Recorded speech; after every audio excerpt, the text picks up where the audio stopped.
it's Royal Klein. You're watching another Supernatural review, and this is season 8, episode 7, A Little Slice of Kevin. If you're new here, I do a recap and review of every single episode of Supernatural, so let's get into it. I was about to talk about the titles, but then when I just did that, I realized I rhymed.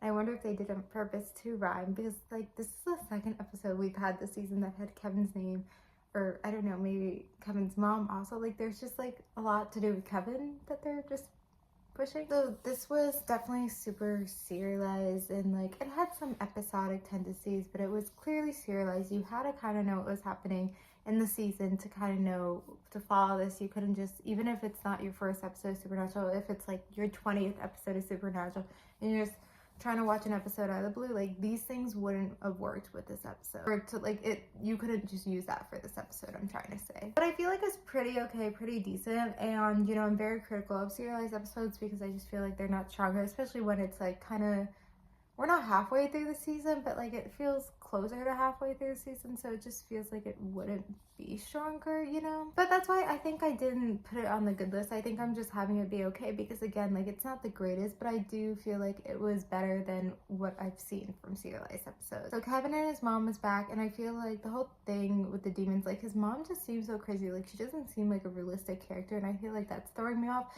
But I feel like what happened made sense, is that, you know, they're kind of being cautious, and of course they were kind of brought in. Interesting to learn about prophets, and so all these people that were being taken were like prophets, and that it's like even if they're older than Kevin, like they don't get the ability, they're kind of just like in waiting, and like in case something happens to Kevin.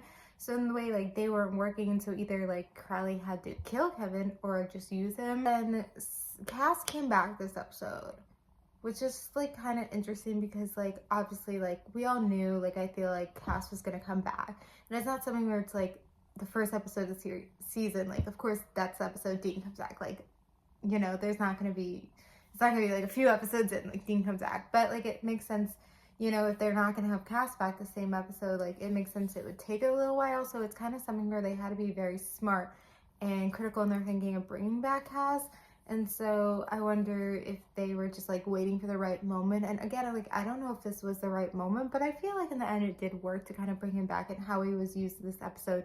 And you know, he's not to his full strength. So I feel like, and then at the end we see Naomi, which is something I totally forgot about. And I think that's smart that, you know, we're kind of questioning how he comes back, you know, and it's something, it's smart that like, you know, that's a little bit secretive, like, you know, it might take us a while to find that out, like that could be a plot point, and then have this whole thing where like, you know, maybe like the Winchesters think that he's on his side, or that Cass is on their side because he usually is, and then it's like plot twist, he's actually not, or he doesn't realize he's not. So it's like, I feel like it adds something interesting, and I feel like they did that part smart and right, and I feel like that worked, and it kind of also excites, I feel like, the viewers of like what's to come. And I feel like, you know, in Supernatural sometimes they, I don't know what the word is, they man, what's the word, not like they dizzle it, but they kind of show it a little bit to kind of make you want more. And so sometimes when they do that, they don't have an end plan, and I don't know if they have an end plan here, but I feel like it's something where it's okay if we don't know yet what's happening, if the writers don't know what's happening with the casting, but it's at least something that makes us want more. Can't think of the word. I can't, not preview.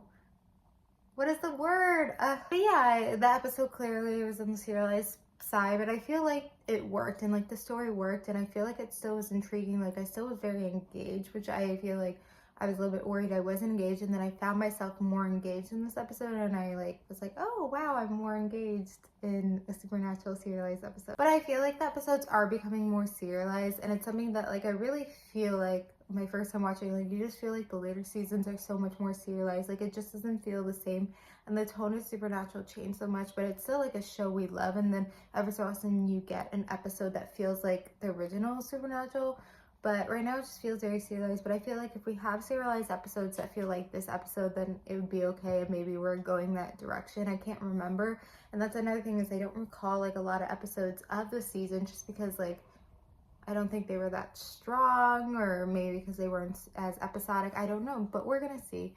So this episode felt better. Glad it was an episode, and you know, comment below your thoughts. But thank you guys for watching. Like, comment, subscribe, and bye.